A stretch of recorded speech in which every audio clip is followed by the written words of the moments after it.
This is Leading the Way, presented to you by Nikolina Finska, podcast about challenges of being a woman entrepreneur and leader in a STEM startup scene.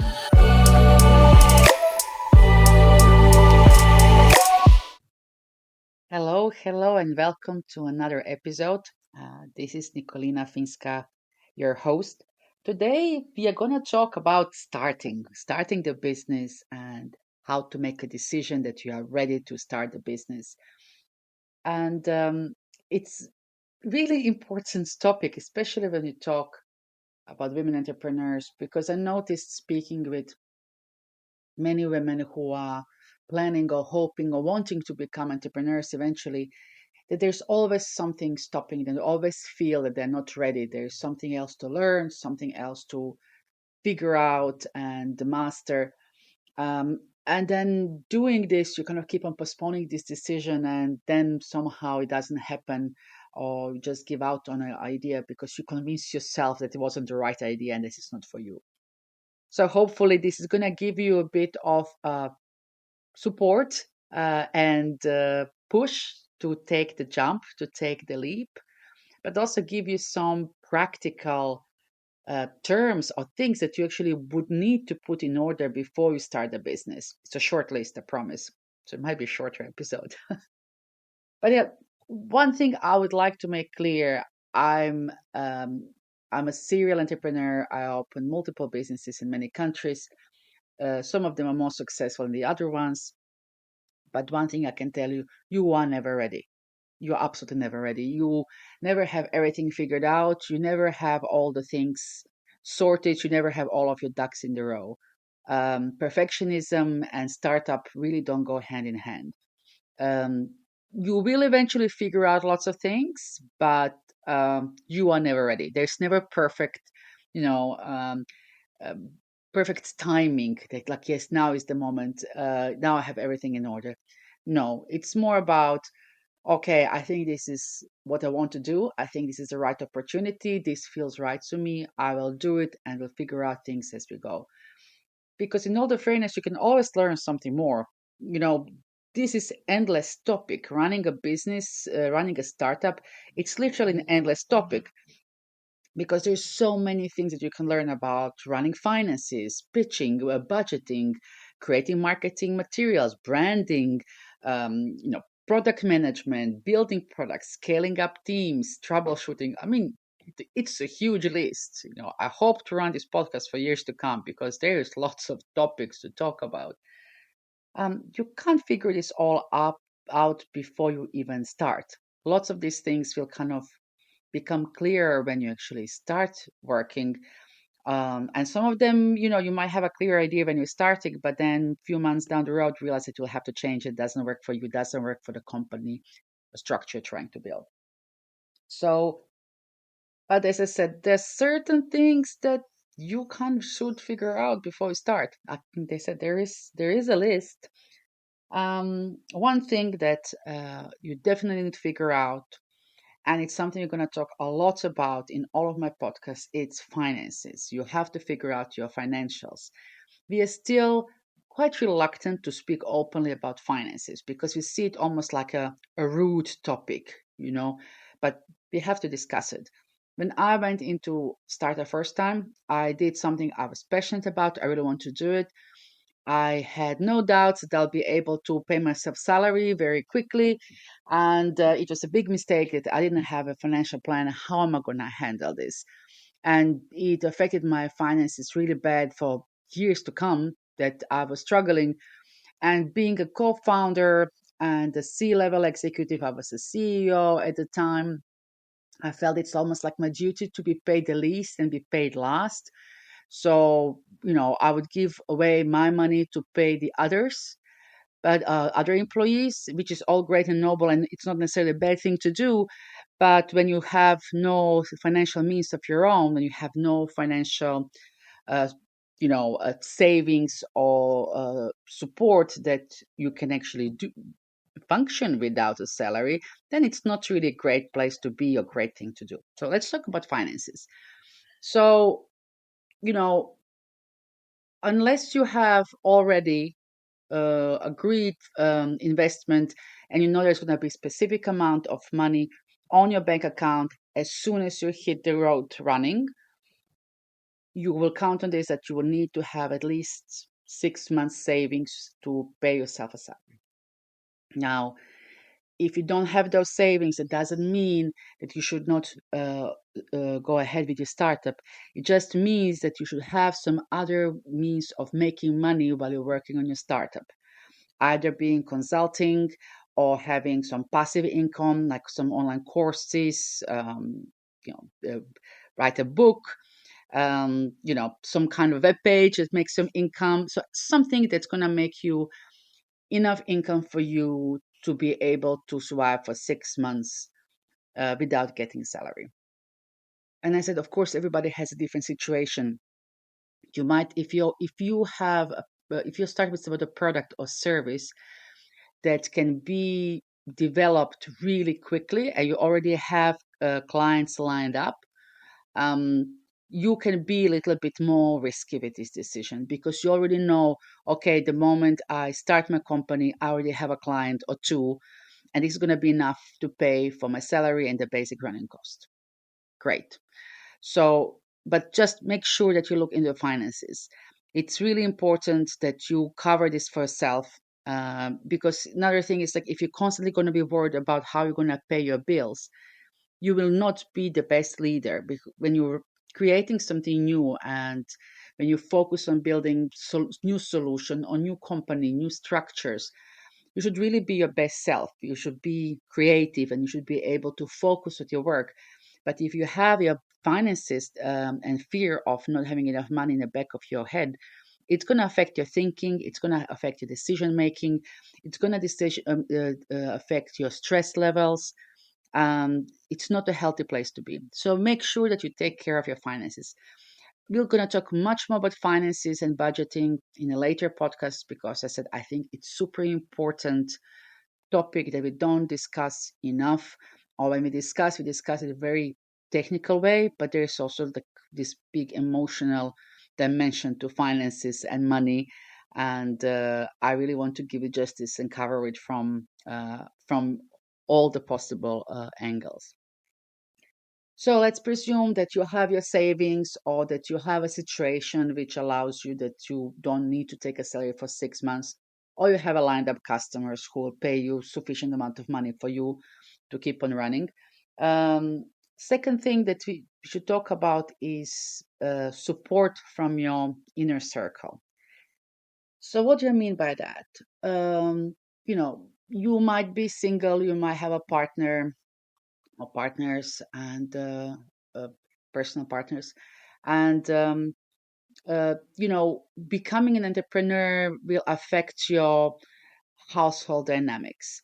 Even if you are living alone or if you're living with other people, it's definitely going to be affected because even I don't promote these crazy working hours and really working like 80 hours weeks. Entrepreneurial job is a bit more unpredictable. Sometimes it's hard to work 9 to 5. Even if you just work 30 or 40 hours per week as an entrepreneur, still might be hours might be a little bit odd or irregular. And you might have to be able to take a call later in the evening. You might have to take a business trip to visit a client or go to a conference that you would probably not take if you'd be working for somebody else, so you would not even have an opportunity to take that trip or go to that conference. So to be able that your family and your friends really understand what's going on in your life and that it's not that you're abandoning them, but that just your schedules are a bit difficult to plan and your priority might be mixed up occasionally. Talk to them, explain them and say, hey, I'm going to be an entrepreneur now. I'm starting my business. I want to keep in touch with everybody. I want to keep my family life alive, but there might be periods when my time is going to be stretched too thin and I might miss some things, or I might not be as proactive friend as I used to be until now. So I hope you understand it's not that I don't care about you or I don't miss you. It's just about that, I might I might not contact you because only time when I have available the day, it's like after 11 o'clock at night, and I don't want to wake you up in the middle of the night. This is one of the things I have never done before I became an entrepreneur. And some of my friendships kind of fizzled out. I don't want to say that they disappeared because I think that we still care for each other, but I would say that we kind of lost the opportunity to become closer friends with some people who I genuinely like, because I got so much into my startup. I started to dedicate so much time to it. Then my time for socializing was minimal, especially socializing outside of my business, outside of people who are not actually in the same business than I was. And with some of them, I managed to get it back and build on it and rebuild it on a different levels now that, when I have a job, which is maybe not as linear, as organized as some other people's jobs. But some friendships, there's a distance now that we are still, friends, but there's a distance that can't be breached that easily. And friends are important, and most of them are going to be very supportive and understanding as long as you explain them what's happening. So talk to your friends, talk to your family, um, talk to your partner. I was lucky that I had exceptionally supportive partner, and I think that was also for me kind of make it or break it. I think that I saw how amazing my partner was when I became an entrepreneur.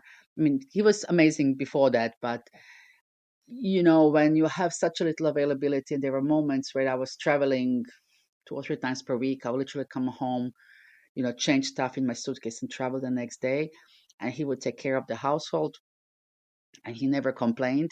It was amazing, and I feel very lucky and very grateful to him that he was supportive. And of course, I would do the same thing for him. But you might be in a situation your partner might not be supportive, or might not understand, or doesn't want to understand what you're doing.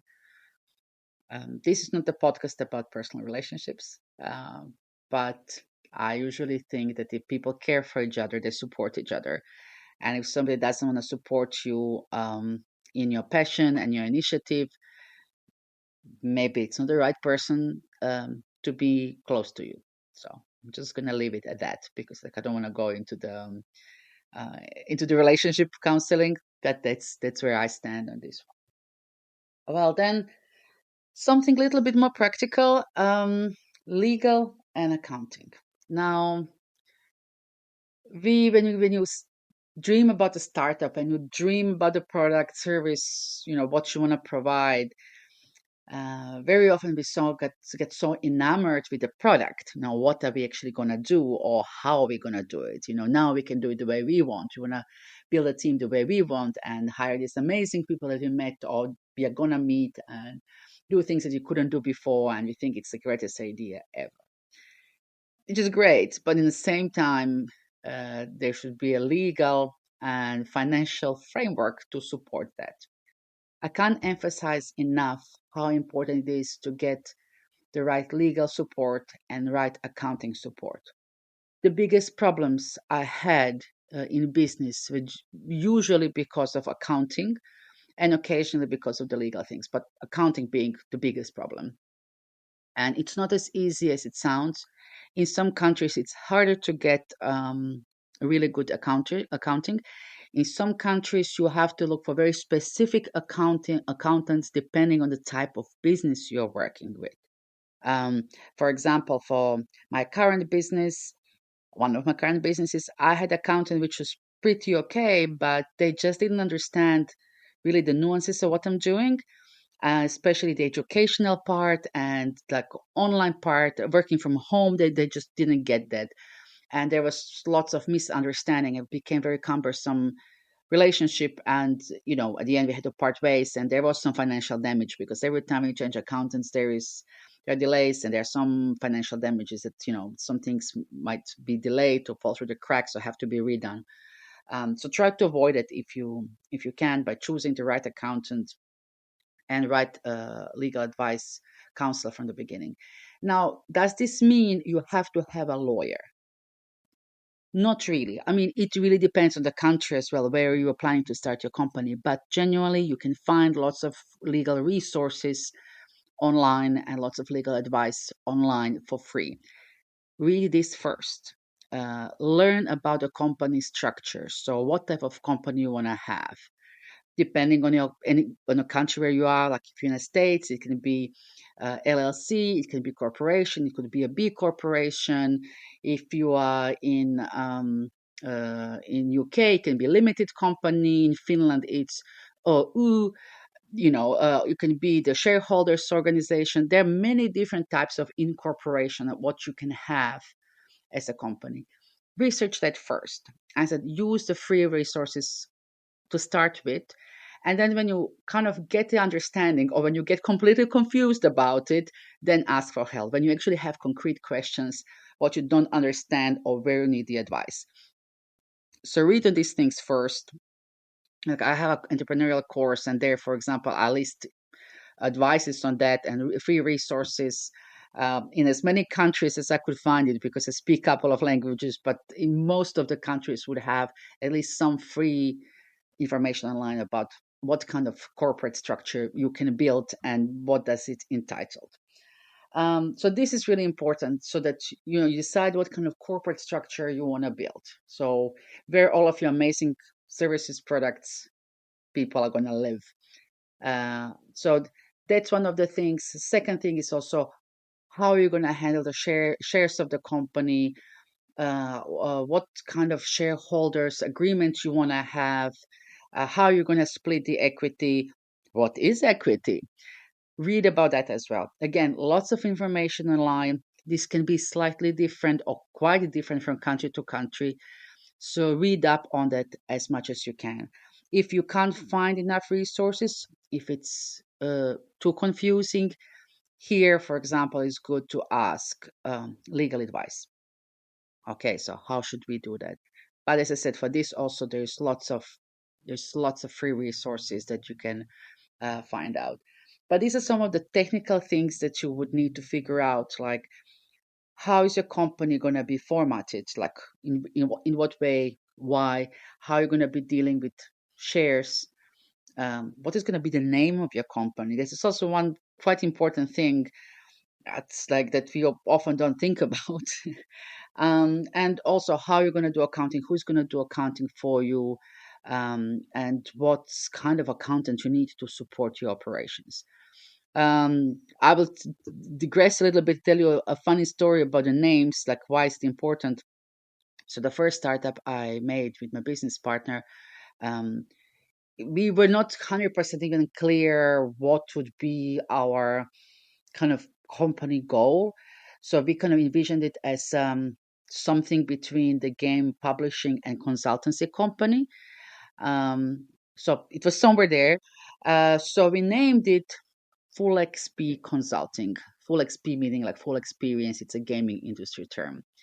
Um, and we added consulting because we thought like, okay, this indicates what we are part of our service. And we just thought it sounds cool. It makes us look, distinguished. We are consultants. And after we already registered the company and talked to the lawyer the first time, and he asked us how you plan to get funding, and we're like, oh well, we're going to look for investment. I was like, well, you don't get investment for the consulting company. They're like, what? They're like, well, you're not really a consulting company. I was like, yes, you are. It literally says in your name. They're like, no, we are more between publishing and consulting and advisory. It's like, well, you're called consulting. Literally, it's in your name. And like, okay, should we rename the company? What should we do now? So it's been a very, very expensive mistake really early on. And we didn't know that until we spoke with the lawyer. So, free piece of advice now for you. If you plan to raise money from institutional investors, or well, VCs or any investors really, uh, don't name your company consulting, even if you do a bit of consulting on the side. Just don't use that word. So yeah, so like even using the company name, so be careful. Be careful how you name it. Right. So after that, what you need to decide as well is like, are you gonna do this solo, or are you gonna have a co-founders? And that's something that it's really individual. I did it both ways. There are pluses and minuses to both approaches. I can also tell you that it's really, really difficult to find co-founders that you really align with completely. Um, and that I had lots of co-founders with whom I wasn't aligned completely. Things would work for some time, but then it didn't work. And although I knew, well, kind of already knew that some things are not working, but you so much focus on growth and product that you kind of don't want to rock the boat. Let's put it that way. And I'll talk more about it, how to find the co-founders and what to look for. But in the same time, doing everything solo, it's difficult. You have only one perspective, yours. It's easy to get confused or just be stuck and go around in the circles. And you kind of have to become expert on lots of things. And it's very easy just lose yourself in learning, and then you realize, oh, I actually haven't done anything about the product because I spent like a week researching something because I'm alone in this. So I would say that there are pluses and minuses to both approaches, and it also depends on type of your business, what you're trying to do. If you're doing something which is small, uh, I would say which can be done from home with small teams, maybe it's okay to do it yourself. But if you're planning to build something bigger, even if you can use, for example, just lots of freelancers or remote teams, it might be difficult if you don't have a co-founders to help you out with that. But that's up to everybody to decide on their own. And I would say that uh, if you're doing this for the first time, that might be easier if you have a co-founder. But just be very, very careful about choosing your co-founder. Who will this person be and how to go about it? As I said, I'm going to have dedicated episode just on finding your co-founder. And so, yeah. So another important decision. And of course, one of the things that we don't really think about so early on, because we think so much about like what we're passionate about, what we're going to do, and how we're going to run this business, is what is our goal? So where are we planning to take that business? So do we plan just to have a job and do things we like in the way we want with the people we like?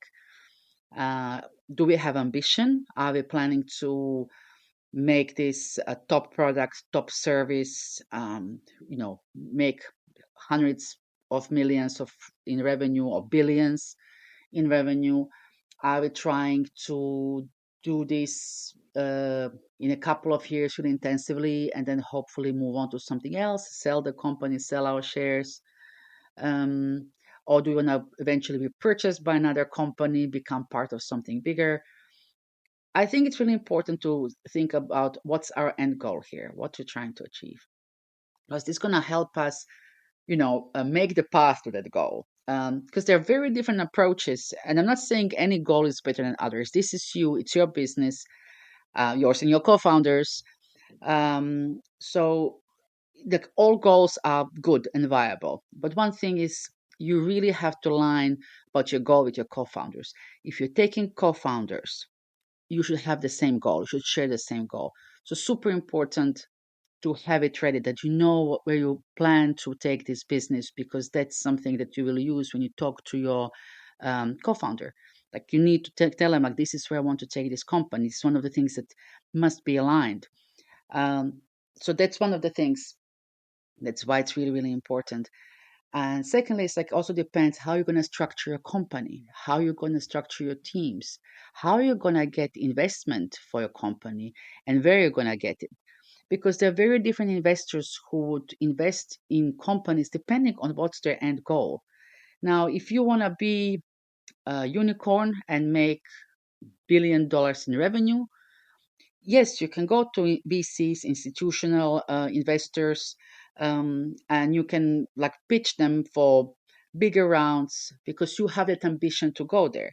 But if your goal is to have, small team of people doing product or service that they enjoy and being paid, salaries, just having a business getting by, you might not be the good match for VCs. You will probably have problems raising money based on this, because VCs invest usually in a companies which have a potential to grow to be like $1 billion company. So it's really important here to be honest to yourself as well, but understanding that your final goal, it's going to affect, how you're going to get income, how you're going to get revenue, how you're going to get support, whom are you going to partner up with, how are you going to hire people to work with you? Because if you hire people who are very, very ambitious, there are certain people who just want to work on these products which are meant to change the world and make lots of money and be known everywhere. They will not really fit very well in a team where you just want to have a small group of people getting along and getting, average salary, but being happy and working on something the way they like. Again, I'm not saying one thing is wrong or better than the other. I'm just saying that you need to have clarity on this because it will really affect everything you do.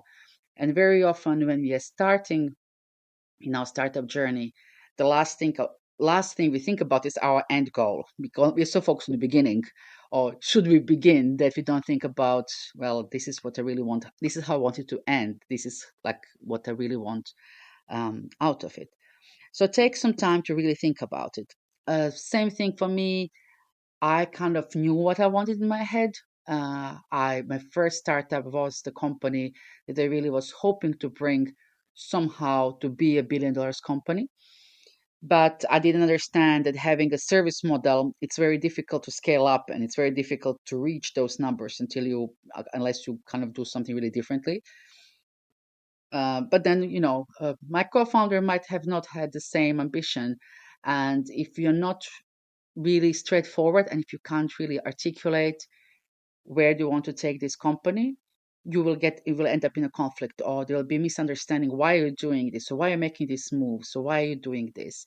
Um, so as I said, take some time, think about it, write it down, like put it in words, and whatever it is, don't please don't stop your ambition. Don't put yourself down or feel bad or embarrassed or whatever if you want to have a company that's going to make $1 billion. Every time when you ask yourself, I can't do it, why me? Tell yourself, why not me? When you scratch the surface and see the people who are successful entrepreneurs, yeah, some of them are geniuses, some of them, you know they are just like you and me. They just had a good idea and went for it. They had maybe a bit more self-confidence. So please don't stop your ambition. We're going to talk about it as well, a lot about, like, you know supporting and nourishing your ambition. It's okay to be ambitious. It's okay if you want to build huge company. It's okay if you want to make billions.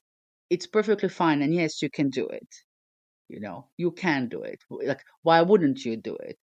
On the other hand, if you just want to have a great place to work, which is supportive and nice and where you can get decent salaries, but you don't particularly care about, is a company going to make 100 million per month, 10 million, 1 million, or a billion?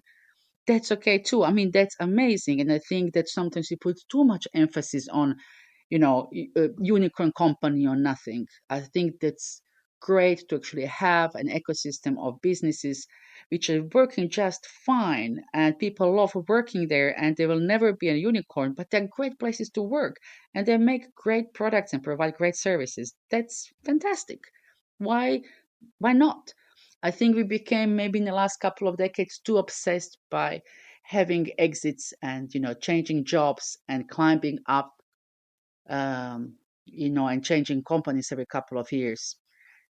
It might be just might just create a great working place where people like to work and like to work with the product, and they want to work here until they're retired, and that's okay. I think we should have more of that, because not I don't think every company should be, this fast moving startup which is going for $1 billion in the first 5 years of its existence. I think that we need more balanced and supportive and healthy businesses which just strive to be that in a long term. But that's a different rant for different thing. So yeah, bottom line, just make sure that you decide what's your end game strategy with your startup. So as a promise, this is going to be a short list and a bit shorter episode. But I hope that it gives you some tools of like what to really think about when you are starting your startup, when you're making these first moves. As I said, the list is short. It's 5 different things.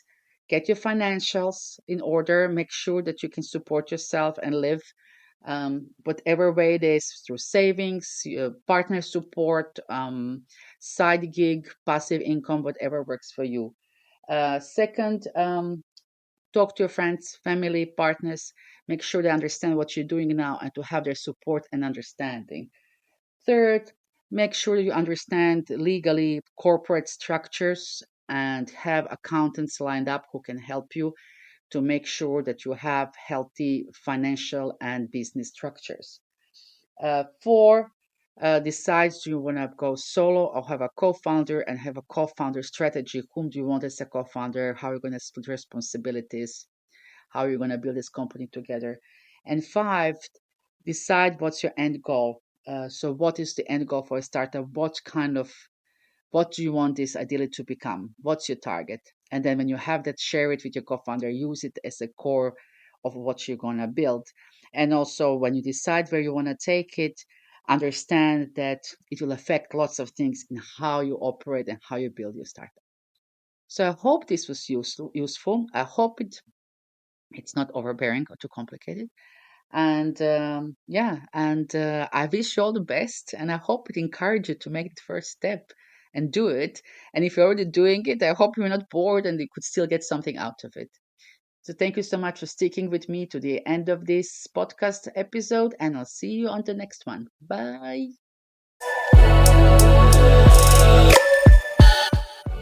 Thank you for listening to Leading the Way. For transcripts and more information, visit nicolinawork.com. Looking forward to meeting you here every other Wednesday.